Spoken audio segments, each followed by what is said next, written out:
Selamat datang di channel YouTube Fernando De Caprio, channel yang membahas politik dan hukum, channel tempat berkumpulnya orang-orang pintar. Kata orang bijak, orang pintar ketemu dengan orang pintar. Orang pintar tidak akan ketemu dengan orang bebal.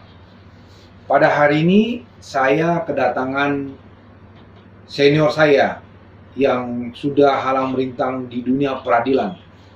Beliau cukup dikenal di dunia peradilan maupun di institusi lainnya. Beliau adalah Ketua Umum Peradi Pergerakan. Beliau juga Ketua Indonesian Police Watch. Beliau juga Ketua Yayasan Satu Keadilan.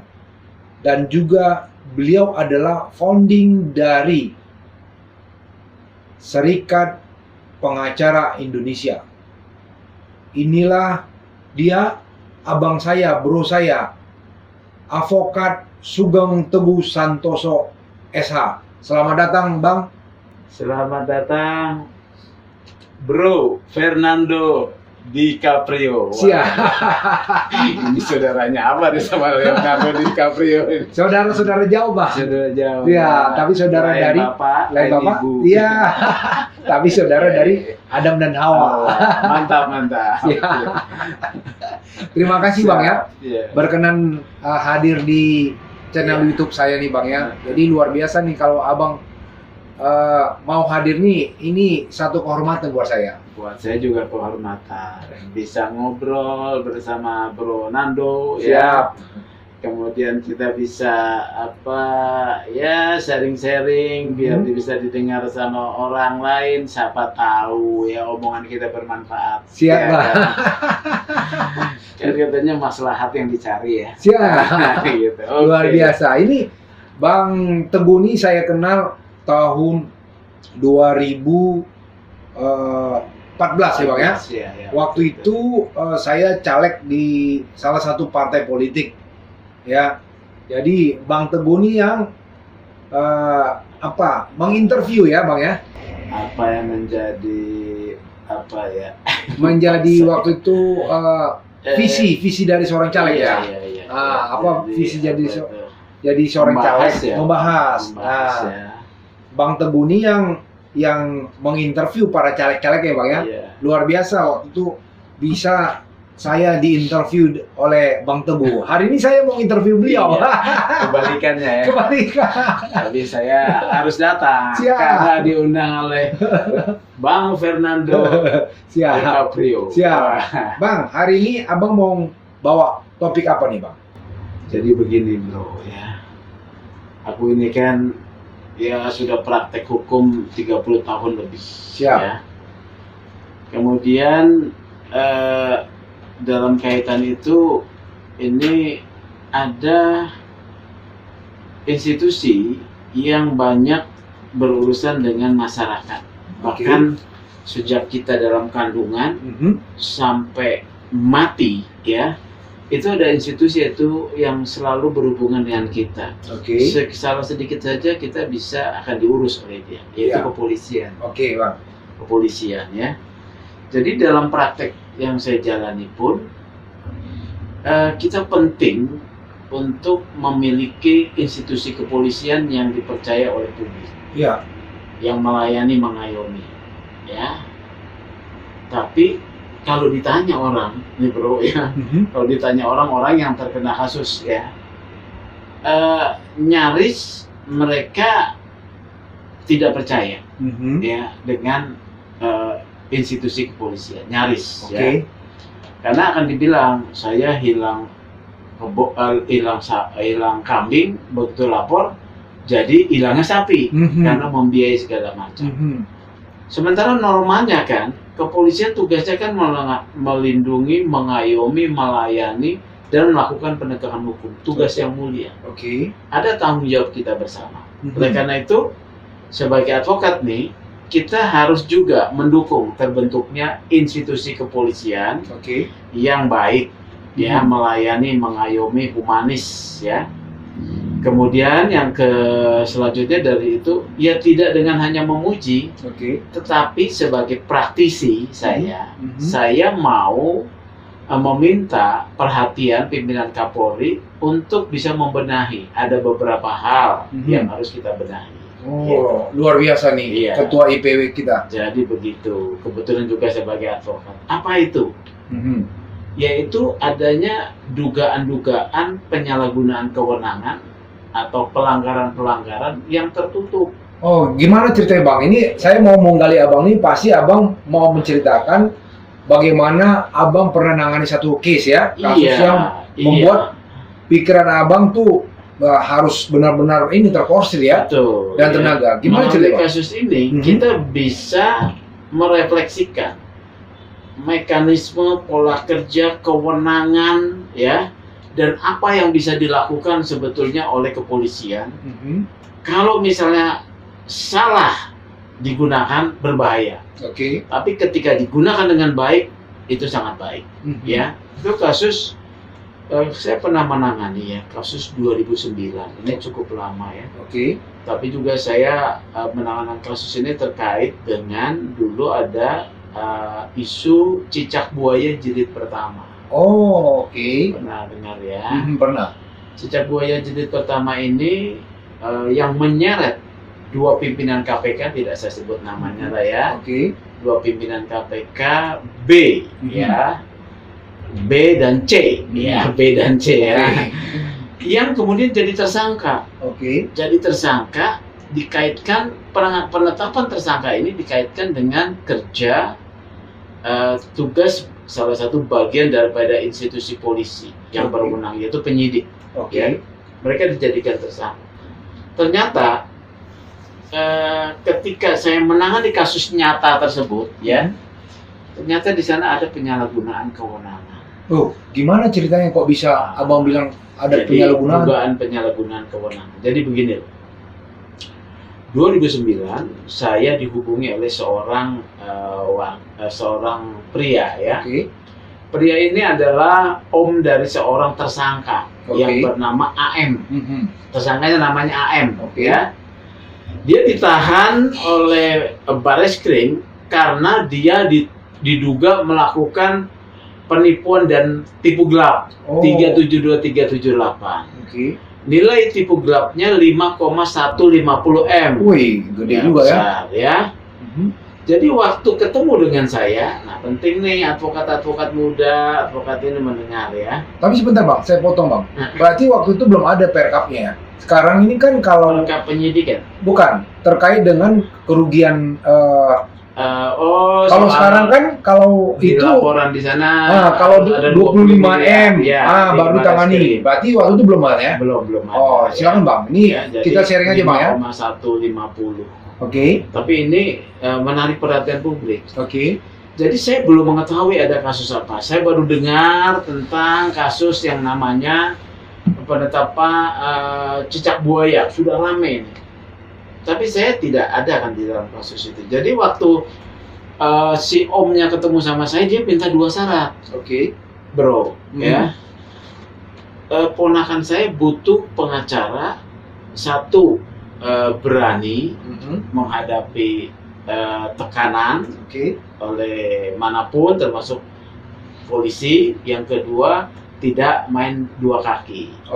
Ini kan berarti sebetulnya soal profesionalisme dan integritas orang acara ya. Iya dong. Ya. Berarti diduga selama ini ada juga berarti 2 kaki gitu maksudnya. Banyak kali. Ketika dapat tekanan melewat ya. Ketika dapat ancaman akhirnya mundur. Nah, ini penting nih integritas advokat karena di dalam pasal 5 ya Undang-Undang Advokat yang dikatakan advokat itu adalah penegak hukum ya yang bebas dan mandiri. Advokat nih. Penjelasannya dikatakan apa maksud bebas dan mandiri? Bebas mandiri itu tidak bisa diintervensi, kemudian tidak dalam tekanan, tidak dalam rasa takut, dan tidak dalam ancaman. Maknanya apa tuh? Lu pada kerja kan ditekan, diancam. Artinya dia sudah harus selesai dengan problem. Dia tidak bisa diintervensi. Dia tidak boleh punya rasa terpengaruh oleh rasa takut. Rasa takut ada, tapi terpengaruh. Dia juga tidak boleh terpengaruh oleh ancaman. Agar pembelaan kepada kliennya itu betul-betul dilakukan semata-mata untuk mencari kebenaran dan keadilan dalam kasusnya. Gitu loh. Ya, jadi diminta seperti itu. Saya tidak menjawab waktu itu. Saya tidak bisa menjawab pertanyaan itu. Kalau Bapak percaya, Bapak kan direkomendasikan, ya saya tangani. Kalau percaya, saya akan jawab dalam kerja saya. Akhirnya, oke, saya percaya, kata dia. Di mana itunya kliennya? Udah lagi ditahan di baris krim. Siapa klien? Disebutlah nama AM. Kaget saya. Saya cari, ini kasus terkait menyuap pimpinan KPK nih. Sudah aneh kan? Orang ini ditangkap karena 372 378 dengan uang yang sama diberikan kepada pimpinan KPK. Udah tanda tanya. Akhirnya saya temuin malam hari. Ya. Bayangkan, saya ini kan tampilan advokat saya ya tidak pakai jas ya. Saya advokat kampung lah. Enggak lah, bisa aja Bang ya. Jadi waktu saya ketemu malam-malam, datang ke baris krim tuh malam saya. Dia lagi diperiksa. Saya yang memeriksa, saya kenal tuh. Dia adalah kompol ya. Satu kompol. Jadi waktu diperiksa, waktu datang, saya mau meminta kuasa kan, karena omnya juga nggak bisa mengakses dia. Saya datang, sudah dengan surat kuasa. Waktu saya datang dia lagi diperiksa. Nah, sebagai advokat apa yang saya lakukan? Nah, dalam penanganan perkara saya harus selalu berusaha menjaga integritas. Artinya integritas itu posisi advokat harus saya tinggikan setara dengan penegak hukum lain. Jadi tidak mau saya itu pegang telur, ya, istilahnya. Sama polisi saya pegang telur, ya. Saya harus sopan. Betul. Tapi saya tidak mau merendahkan profesi saya. Betul. Jadi saya sampaikan selamat malam, saya Sugeng Teguh Santoso. Saya mau bertemu dengan Pak AM. Saya juga baru tahu yang namanya AM di situ. Dia ngeliat saya begini AM. Enggak percaya bro, enggak percaya. Saya pakai baju batik biasa. Ini bener nggak yang pengacara gue? Iya, bayangin. Dia ngelirik setengah mata. Abang sih nggak ngajak gua sih, Pak. Keren soalnya ya. Jadi saya datang sendiri, ya asisten saya tunggu di luar. Saya mau ketemu Pak. Oh Bapak siapa? Saya advokat. Saya diminta oleh keluarganya untuk memberikan pendampingan kepada Pak AM. Oh ini lagi diperiksa. Nah, lihat. Pada saat itu saya bilang, saya langsung tegaskan, saya mohon waktu untuk berdua. Tuh, kaget tuh polisi, ya. Mohon waktu berdua dengan Pak AM sebagai calon advokat yang akan mendampingi. Saya perlu berdua. Oh nggak boleh Pak. Ya, saudara. Si Aim nggak percaya tetap sama saya, Pak. Enggak, saya nggak kenal. Bayangin bro, nggak kenal saya. Buset, bisa mental nih gua dalam hati kan. Ini gila bener nih. Tapi ada satu kuncinya. Pak AM saya bisikin satu kata, kaget dia. Jadi rupanya nama ini sangat dia hormati. Oh iya Pak. Saya minta waktu, dikasih 10 menit. Cukup buat saya 10 menit. Apa? Saya harus taken kuasa, ya. Pak AM waktu kita 10 menit. Ya.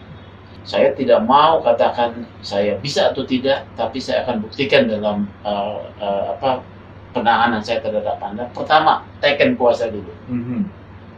Dibaca, karena dia percaya bukan nama saya.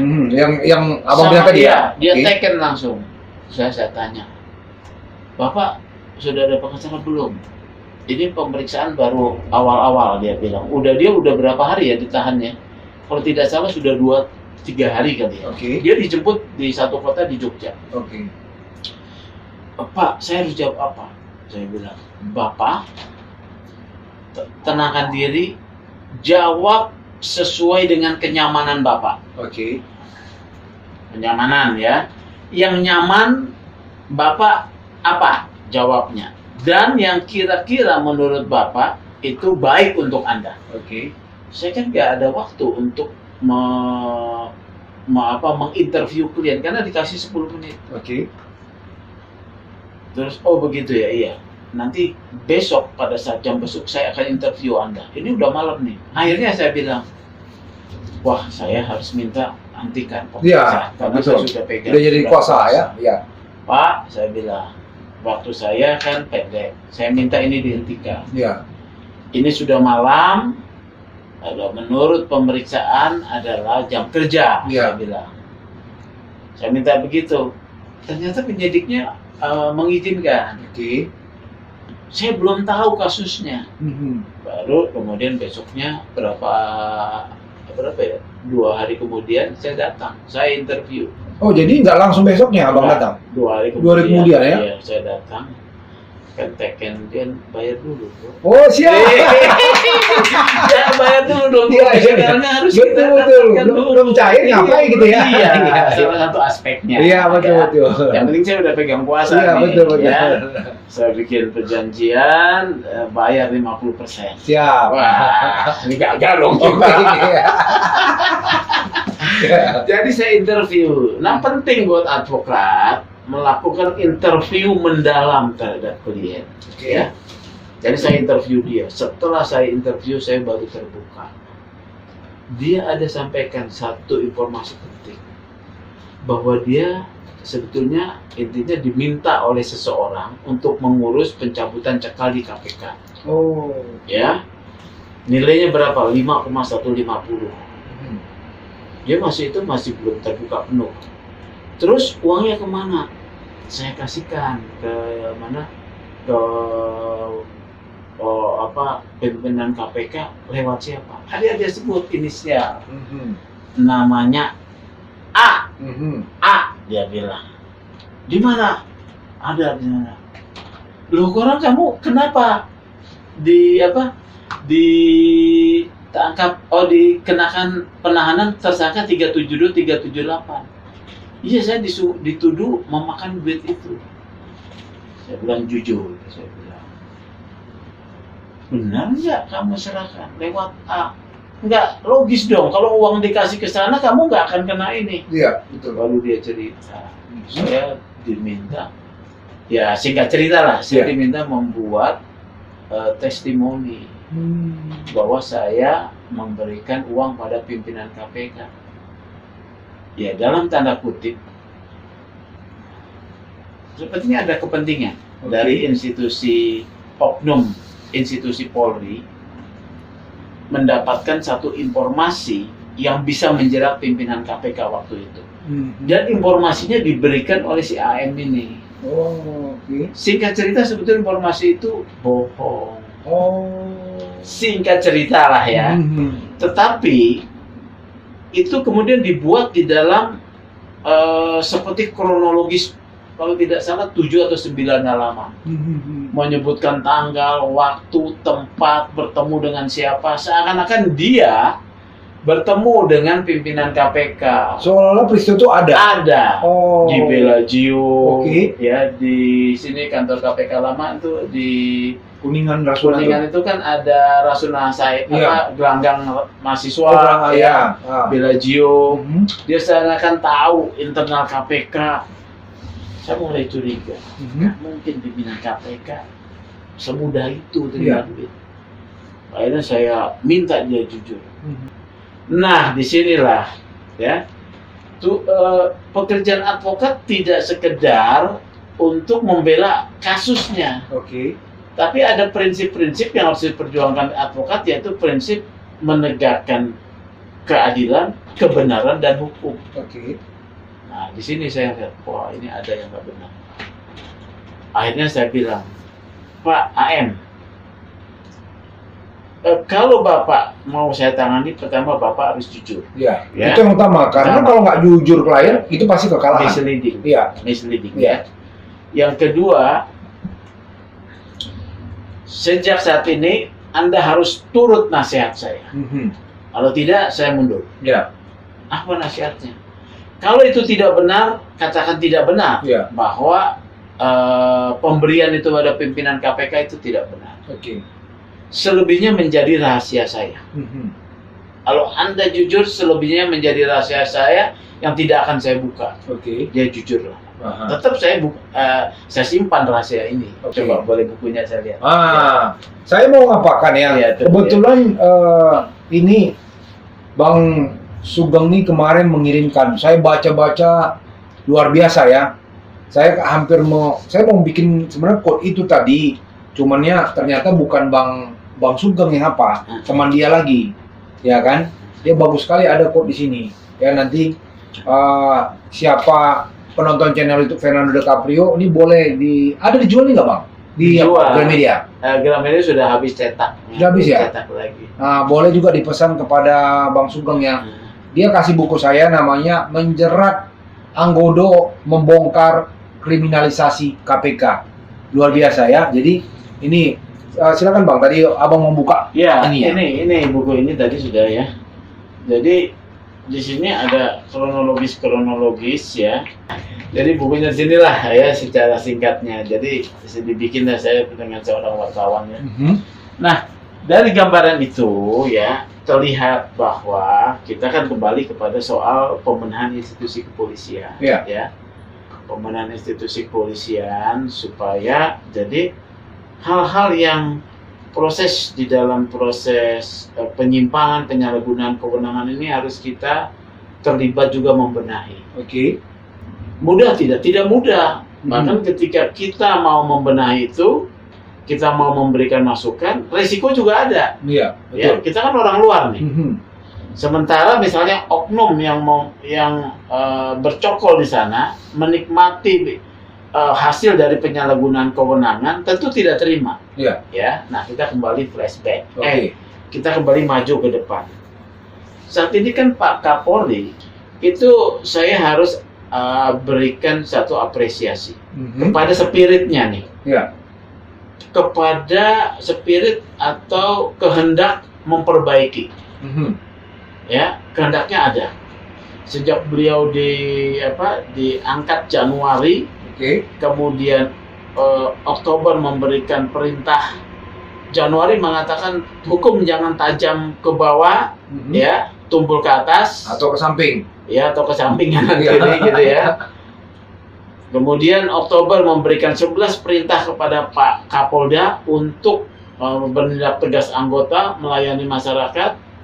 Kemudian juga di Oktober atau November awal ya mengatakan kalau tidak bisa potong ekor, saya potong kepalanya. Oke. Dan penutupan tahun 352 anggota Polri dipecat, mengalami kenaikan 250%. Oke. Tetapi IPW, saya sebagai ketua IPW masih mengatakan rapotnya belum hijau. Oh, kenapa? Abang bilang begitu? Nah, kan antara spirit pimpinan Polri ya, sementara force terdepan Polri kan adalah anggota di bawah. Oke. Ini terjadi kesenjangan ini. Kesenjangan. Kesenjangannya apa? Soal profesionalisme. Dalam pandangan saya sebagai ketua IPW, profesionalisme itu mudah diterjemahkan dalam bentuk dua makna. Oke. Satu, profesional itu adalah dia memahami, menguasai, ya, dan mampu mengatasi terkait dengan tupoksinya, yaitu mengayomi, melindungi, melayani, dan menegakkan hukum. Jadi mempunyai keahlian nih. Enggak. Ya. Yang kedua, kalau seorang yang profesional taat pada ketentuan peraturan. Oke. PP nomor 3 tahun 2002 tentang disiplin anggota Polri dan juga kode etik, ya. Nah, dua ini harus ada pada mereka Ini baru profesional. Tetapi terjadi kesenjangan, maka terjadi viral, ya, percuma lapor polisi, no viral no justice. Muncullah kemudian yang namanya borok-borok menjadi naik ke permukaan. Segala macam, polisi yang memperkosa, polisi yang meniduri istri tersangka, polisi yang memeras di Medan, polisi yang kemudian menyalahgunakan barang bukti, kemudian ada pelayanan yang buruk.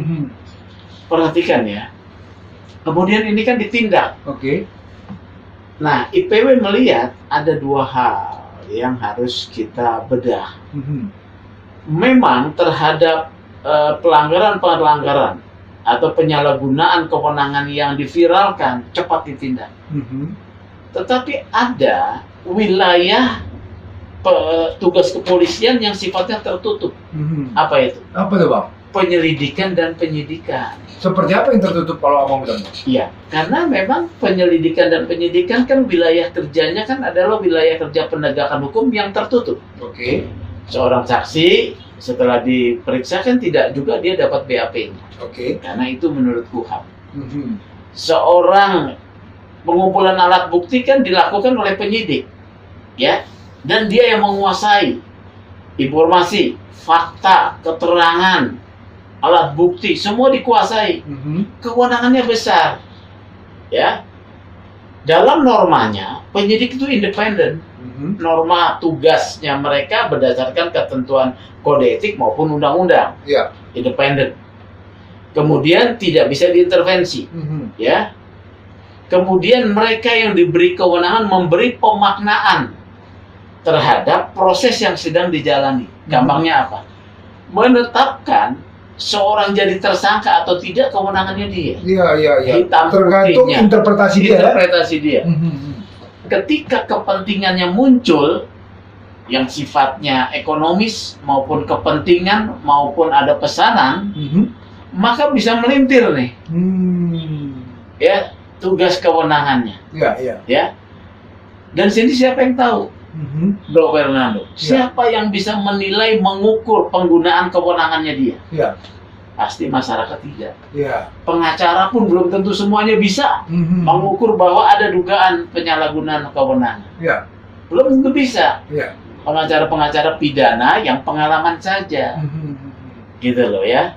Pengacara pidana yang pengalaman. Pengalaman apa? Seorang pengacara pidana yang pengalaman bisa tahu ketika ada pertanyaan dari penyidik, dia sudah bisa membaca penyidik punya apa. Apa maksudnya? Alat buktinya apa maksudnya? Alat pertanyaannya seperti apa? Ketika diketik, dibaca ternyata berbeda dengan jawaban, kita sudah tahu. Ini yang pengalaman. Nah, tapi itu kan bisa dicoret, Bang. Kan kalau misalnya BAP. Tapi kan ada permainan. Sudahlah, nanti gampang. Loh itu, ini kan bisa bilang, Bang, integritas dari seorang avokat, integritas dan korek. Ya, banyak pengacara nggak berani, bro. Nah, jangan pengacara dong, Bang. Nah, itu kan bro aktif. Jadi ada jurusnya gini, sudahlah, kooperatif, nanti dibantu, jangan dipalsu. Waduh. Padahal tugas pemenuhan penyidik itu untuk memenuhi unsur. Makanya di dalam satu proses penyidikan, ya, kalau saya menangani tersangka, saya itu dalam situasi perang dalam tanda kutip. Tidak ada polisi itu adalah teman, buat saya tidak. Karena tugas dia memenuhi unsur, pemenuhan unsur. Nih ya. Jadi kau jangan percayakan nasibmu pada dia. Karena udah pasti mencari apa terus ya. Iya, dia harus pemenuhan unsur. Kalau tidak, kondisi juga, ya.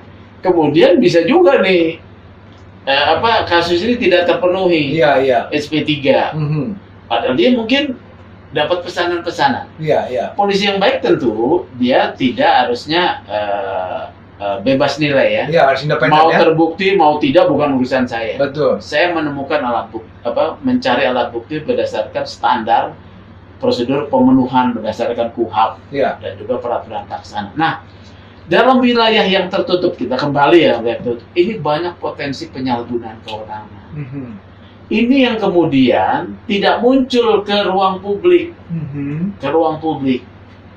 tetap saja banyak kejadian terjadi, kemudian nasib orang hitam putihnya ditentukan oleh dia. Oh, oke. Nah, disinilah ya kemudian IPW melihat, kita mengapresiasi penindakan-penindakan untuk kasus yang terbuka kepada publik, tapi kita minta Pak Kapolri juga memberi perhatian terhadap proses penegakan hukum dalam wilayah penyelidikan dan penyidikan. Munculkan sekarang kasus Elki, ya, waduh mau SP3, dimintain biaya, ya, mau jalannya perkara dimintain biaya. Laporan ke IPW juga banyak. Oh, banyak dong. Terima juga laporan, Pak? Banyak. Berarti kalau aku nanti di apa, aku lapor sama Oh Bapak? iya, kemarin saya baru terima 2 laporan. Kemarin terakhir ini Boyolali, yang dicopot ini, Kasat Reskrim, ya kan? Itu saya langsung WA kepada Kapolres. Dapat laporan tanggal 13 Januari, saya WA kepada Kapolres. Pengaduan dari masyarakat melalui pengacaranya bahwa Kasat Reskrim Polres Boyolali merendahkan martabat seorang wanita korban pemerkosaan. Wow. Langsung kemarin 2 hari yang lalu dicopot kan oleh Kapolda. Nah, kita apresiasi ini. Tapi spirit ini adanya pada Kapolri. Nih ya, saya memang sebagai dalam praktek ini Kapolri sekarang nih punya spirit yang memang baik ya. Bukankah yang dicanakan Kapolri yang baru sekarang presisi itu sudah ada semua tuh, Bang? Presisi, ya. Prediktif, ya, kemudian responsif, ya, transparansi, ya, pada level bawah ada kesenjangan, bos. Senjangan gimana nih, Bu? Yang tadi profesionalisme. Oh, ya, coba bayangkan. Ini kan Kasat Serse-nya ngomong begini, logi, bahasa Jawa, iki bojone sing cap siji ya, cap siji itu 303, ya. Suaminya kan ditahan sebagai tersangka 303. Judi. Anda kalau suamimu jangan jadi bandar judi, ya nggak apa-apa kan ngomong begitu. Ya, bagus dong. Tapi ketika ada omongan terakhir, penak toh, yang kemarin enak. Jadi waktu dia disetubuhi oleh orang, dibilang penak toh. Waduh. Ulang ya di situ. Nah, itu kan attitude. Attitude seorang Kasat Reskrim, attitude itu kan melekat pada diri. Tidak peka pada penghormatan wanita. Tidak peka pada korban. Seenaknya bicara. Dia harusnya peka, sensitif. Nah, yang begini ini menurut saya bukan hanya sekali ini. Ada attitude. Masih banyak polisi lain yang lebih baik dari dia. Jadi harus diganti. Ya. Jadi begitu loh. Sama seperti ini, Bang. Saya potong loh, Bang. Yang kemarin narasumber kita tuh Dr. Robintan Sulaiman, Bang. Oh iya, dia ahli hukum pidana. Robintan itu forensik. Nah, dia kemarin ada di sini dan kita waktu itu live, Bang. Sampai dari Polda Metro Jaya bertanya. Dia bilang sih, ya kalau misalnya ada polisi oknum yang tidak beres, itu dibersihkan, bila perlu diberhentikan secara tidak hormat. Iya. Kan begitu. Tapi kalau ada yang berprestasi, ayo, kan begitu. Iya. Nah, sini sejalan dengan apa yang kata Pak Sugeng. Karena kita mencintai lembaga kepolisian, Polri ini sebagai bayangkara negara, ya. Bayangkara negara kan dia punya tribrata tuh. Ya. Abdi utama negara. Dia mengabdi pada negara loh, bukan pada kepentingannya dia. Betul. Ya. Kemudian teladan. Kemudian penegak keadilan. Ini berat ini mengimplementasikan 3 prinsip ini. Maka ketika dia asal sembarang ngomong, ya melakukan pelanggaran, nggak cocok dong dengan 3 ini. Ya, 3 ini nggak cocok. Penegak keadilan, ya. Kemudian teladan, si hidupnya harus memberikan teladan. Pengabdi utama negara. Jadi kepentingan negara adalah mensejahterakan masyarakat melalui tupoksinya dia. Ya kan begitu. Nah, jadi wilayah-wilayah yang kemudian harus menjadi perhatian dari Kapolri adalah soal wilayah penyalahgunaan dalam proses penegakan hukum dalam proses penyelidikan dan penyidikan yang tertutup ini. Ini harus diberikan porsi. Pertanyaan kan sudah ada Propam, Wasidik, Nah, gimana Bagaimana? fungsi itu, Ya. divisi itu? Jadi bukan hanya cerita.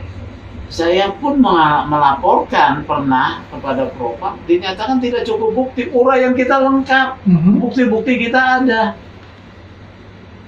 Ya, tidak cukup bukti. Jadi, Pameo tidak mungkin jeruk makan jeruk masih terjadi. Merubah gitu loh ya. Nah, jadi seperti tadi, ada wasidik meluruskan penyidikan, tapi juga kan gak jalan. Coba, kalau kita mengirim surat ya kepada wasidik minta diluruskan, minta gelar perkara, diundang nggak? Belum tentu. Iya. Kalau kita tidak memberikan, mengurus, menemui secara personal. Padahal hukum itu harusnya mekanis. Mekanis itu berjalan berdasarkan roda berjalan sesuai urutannya. Mekanis harusnya. Tidak perlu ada sentuhan-sentuhan yang namanya personal bertemu, memberikan sesuatu, ya. Harus mekanis nih hukum nih.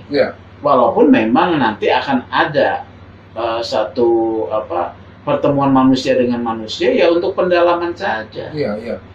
Nah, wasidik ini ternyata di bawah Bareskrim, ya, Bintang 1. Sementara kalau misalnya dugaannya penyalahgunaan kewenangannya pada level penyidik juga, penyidik masa mengawasi penyidik? Nggak mungkin. Ini harus ditingkatkan levelnya nih. Maksudnya tingkat gimana, Bang? Wasidik harus berdiri sebagai satu unsur pengawasan yang terlepas dari Bareskrim. Terus di mana dia diapakan? Bintang 2. Bintang 2 maksudnya di bawah Kapolri. Langsung. Oh. Jangan di bawah Bareskrim, di bawah Kapolri sebagai unsur pembantu Polri, ya, unsur pembantu Kapolri, ya, sama dengan Propam, supaya kerjanya lebih maksimal, gitu loh, ya. Jadi seperti ini, ya. Jadi kalau kembali kasus yang sini kan akhirnya terbongkar rekayasa itu, ya, kasusnya yang saya buat buku itu ya.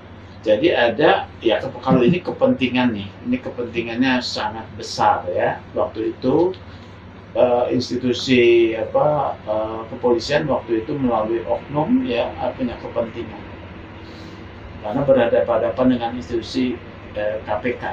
Waktu itu sudah keras-kerasnya ya. Sudah keras-kerasnya berhadapan-hadapan. Harusnya tidak begitu. Saya kemudian kalau mau dikatakan sebetulnya menyelamatkan pimpinan KPK karena saya bisa menghandle ya klien AM ini untuk mencabut semua keterangannya bahwa dia pernah menyuap pimpinan KPK. Bahwa saya peristiwa tidak terjadi. Iya, tidak terjadi. Jadi di sana, jadi ketika itu saya berjuangnya siang malam pagi petang tuh. Mengawasi, menjaga supaya dia firm. Karena memang nggak konsisten antara kasus pimpinan KPK BC dijadikan tersangka menerima suap, AM dituduh menggelapkan uang yang sama, kan nggak make sense. Jadi dia dilepasin, gitu ya. Dan si A yang tadinya dilaporkan ke Bareskrim dengan 6 atau 8 tuduhan semuanya rontok. Bareskrim kemudian kan menangkap dia, habis si A waktu siaran di TV One ya, ditangkap, diperiksa, katanya tidak ada terpenuhi salah satu unsur pun, akhirnya lempar handuk. Saya sudah membuat laporan ke KPK pasal 21. Akhirnya si A ini diprosesnya di KPK, dijadikan tersangka, divonis juga dalam proses. Nah, jadi di sini pembenahan institusi Polri penting untuk memang memberikan pengayoman, keadilan dan kebenaran pada masyarakat. Jadi pelanggaran yang sifatnya dugaan pelanggaran tertutup ini harus juga dibenahi, ya, karena yang muncul ke permukaan pelanggaran-pelanggaran dalam proses penegakan hukum itu bagaikan gunung es. Di bawahnya ini masih banyak nih. Lebih besar lagi ya? Lebih besar lagi. Nah, itu terjadi karena kesenjangan spirit dan kehendak antara Kapolri dan pimpinan pejabat utama Polri dengan yang di bawah. Gitu. Nah, gimana pendapat abang? Artinya begini, seperti tadi kan no viral, no justice. Iya. Nah, apakah harus kita ini jadi melapor ke ini, ke media, bukan ke polisi, bang? Gimana tuh, bang? Jadi ya fenomena ya. Kalau menurut saya itu tidak bisa dipungkiri kemajuan komunikasi dan juga teknologi membantu ini. Ya. No viral, no justice itu sesuatu yang nyata dan ada ada secara psikologis kelembagaan Polri ditekan untuk membenahi dengan viral dia harus membenahi. Oke. Dan kan disampaikan oleh Pak Kapolri, jangan sampai fenomena kasus di Polsek Polres harus diadukan kepada Kapolri. Artinya kan sinyalemen saya kesenjangan baik dalam spirit maupun kesenjangan profesionalisme itu nyata. Oke. Nah kemudian Kapolri bilang sekarang ada pernyataan kan walaupun tidak viral akan tetap ditangani. Oke. Ya kan begitu. Iya. Itu bahasa Kapolri kemarin. Iya. Spiritnya dan ini harus kita dukung ya. Dukungannya dalam bentuk apa nih? Sekarang kita kan advokat ya. Advokat jangan menjerumuskan polisi dengan main kemudian menjerumuskan mereka dengan iming-iming ya uang, dengan menjerumuskan mereka melanggar aturan ya. Misalnya memang tidak cukup bukti laporan ya, betul-betul kita sudah analisis tidak cukup bukti, jangan dorong polisi untuk mengatakan tangkap aja ya. Polisinya juga, penyidik juga harus ya profesional ya. Jadi tanpa beban tuh kalau seperti itu. Jadi penegak mulai dari advokatnya dalam pembelaan pendampingan itu memang juga benar ya, gitu ya. Ya kita boleh maksimal berjuang ya, berjuang, tapi jangan kemudian mendorong petugas polisinya tergelincir. Sebaliknya, ketika kita membela klien dan merasa dijolimi, dikriminalisasi, ya harus dalam tanda petik dilawan sekuat tenaga. Melawan apanya itu, bang? Kesewenang-wenangan. Oke, harus berani ya? Harus berani dong, ya. Harus berani kita lawan. Resikonya ada.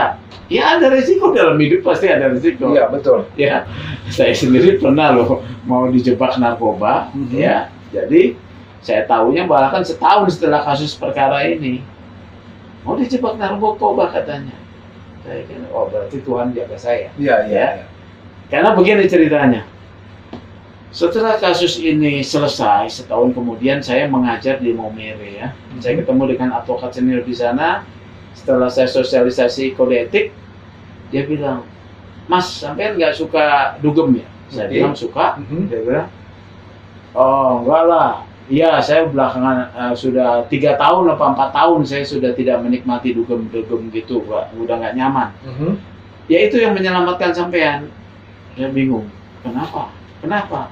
Dan dia orang di Maumere tahu bahwa satu waktu di tahun 2009 sampai 2010 ya, antara waktu itu saya ada di satu hotel Benara Peninsula. Bersama dengan seorang dia bilang orang Cina gitu. Ya. Dan saya tidak lama di situ, kurang hanya dari 1 jam dan saya pergi. Orang Maumere dan benar dengan cerita yang saya alami. Itu tahu klien adanya. Saya. Tahu adanya. Itu klien saya dari Thailand. Dia sedang ke Indonesia mau investasi gitu ya. Ke Indonesia saya ketemu. Kaget. Artinya model-model gini tinggalin lah. Siapa yang mau menjebak? Ya, karena saya melawan waktu itu oknum yang diduga menurut saya mengkriminalisasi. Pernyataan saya bantah terus. Tidak benar pernyataan daripada institusi ini. Saya bantah terus. Rupanya mereka tidak terima. Ya. Tapi memang karena ya Tuhan menjaga dan saya memang tidak suka dugem ya, waktu itu udah gak suka dugem. Ya saya selamat ya. Jadi seperti itulah cerita.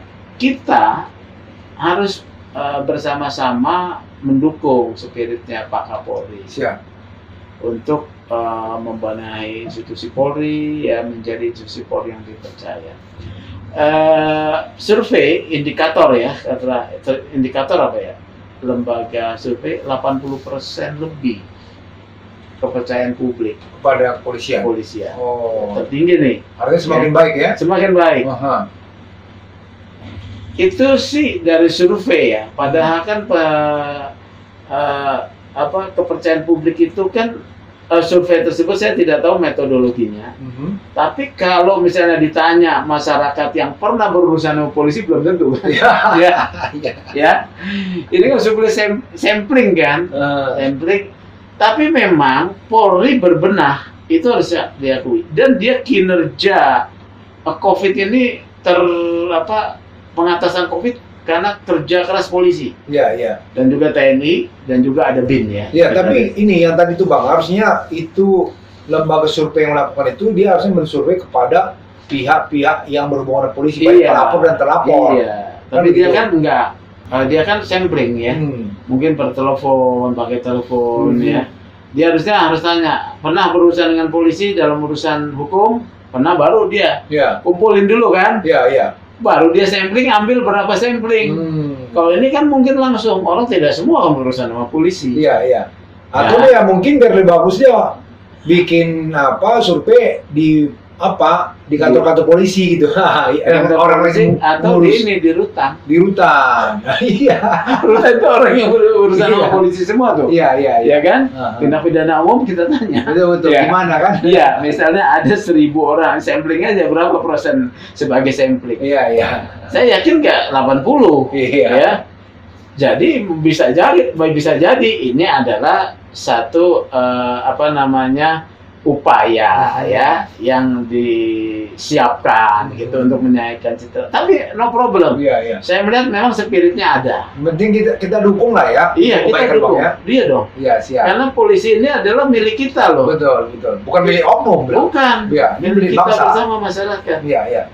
Kita boleh benci, boleh tidak suka, tetapi kita membutuhkan institusi polisi menjaga keamanan. Oleh karena itu kita harus terlibat untuk mendukung. Oke, Bang, sudah panjang sekali nih Bang. Iya. Kita nih dibatasin sama waktu juga Bang. Siap. Bang, terakhir nih Bang, mungkin Abang bisa kasih ke penonton channel YouTube Fernando DiCaprio Bang. Apa yang bisa disampaikan Bang? Kepada masyarakat ya terkait hubungan dengan polisi ya. Tetap percayakan masalah-masalah perlindungan, keamanan ya, masalah problem-problem dalam soal hukum sebagai warga negara sipil, percaya pada polisi. Ya. Mau percaya sama siapa lagi ya? Ya itu bilang. Percaya pada polisi. Kehilangan harus lapor. Mungkin belum tentu juga ditemukan. Tapi lapor. Ketika itu angka ada muncul sebagai data, maka ini sebuah institusi bisa menjadi kajian. Iya. Dan ketika lapor, jangan ragu, terus meminta pertanggungjawaban tugas dari kepolisian. Oke. Ya. Kemudian di sana masyarakat jangan kemudian menjerumuskan juga polisi kepada petugas polisi pada langkah-langkah yang bisa mereka menyimpang, menjanjikan uang, ya segala macam. Karena kita yang memulai ini. Pak polisinya mungkin tadi kan nggak mungkin sekarang bicara. Kita yang memulai. Iya. Yang ketiga, buat pengacara ya harus korek di dalam penanganan kasus. Percayakan bahwa kerja Anda itu berbasis keyakinan bahwa hukum dan proses hukum menjadi keyakinan kita bahwa itu menjadi jalan penemuan keadilan buat klien Anda. Oke. Thank you Bang. Untuk penonton channel YouTube kita nih gimana Bang? Yang apa nih? Fernando DiCaprio nih. Ada yang kasih masukan gitu Bang? Ya. Buat channel pemirsa channel YouTube Fernando DiCaprio, tonton terus ya. Karena narasumber yang muncul narasumber yang bagus-bagus. Siap. Ya. Selamat menonton channel YouTube Fernando DiCaprio. Iya. Salam. Iya, thank you Bang ya. Di akhir sesi saya memberikan quote Bang. Saya memberikan quote sesuai apa yang narasumber berikan ya. hari ini karena abang saya lihat tuh seperti abang bilang tuh dia berpakaian begini-begini ya, Oh, orang iya. tidak apa sampai tadi kasus besar aja ditolak ya, Iya. dikira ini siapa kan Iya. gitu. Jadi saya bagikan quote-nya bilang begini bang, kesederhanaan membawa kepuasan dan semua hal akan tumbuh dengan baik. Dalam ketiadaan akan sesuatu yang berantakan dan rumit. Jadi kalau jangan kita mau seperti tadi berpakaian wah atau kepengen bagus, akhirnya terjadi penyimpangan kepada penegak hukum juga. Membebani klien. Jadi biarlah seperti Bang Sugeng ini sederhana aja ya kan, yang pasti Iya. dunia peradilan, dunia hukum yang lain dia cukup dikenal. Iya, jadi kalau buat saya ada satu insight, kesederhanaan adalah kekuatan. Nah, itu dia. Buat saya kesederhanaan adalah kekuatan, karena kita tidak bisa diukur kemudian Oke. kedalaman kita. Oke bang, thank you bang ya sudah datang Oke. ke channel YouTube Fernando Oh iya Caprio. nih, saya mau sampaikan nih, ini Uh-huh. saya punya noken. Oh, oke. Ini punya sejarah, ini diberikan oleh pendeta Beni Giai, ya, ketua gereja King Mi. Diberikan karena saya membela 27 orang asli Papua yang menurut saya mendapat satu direndahkan martabat Oh. ketika kasus kerusuhan di Jayapura. Walaupun mereka dihukum, saya tahu mereka tidak salah. Oke bang, thank you Oke, bang. Siap. Ya. Ya.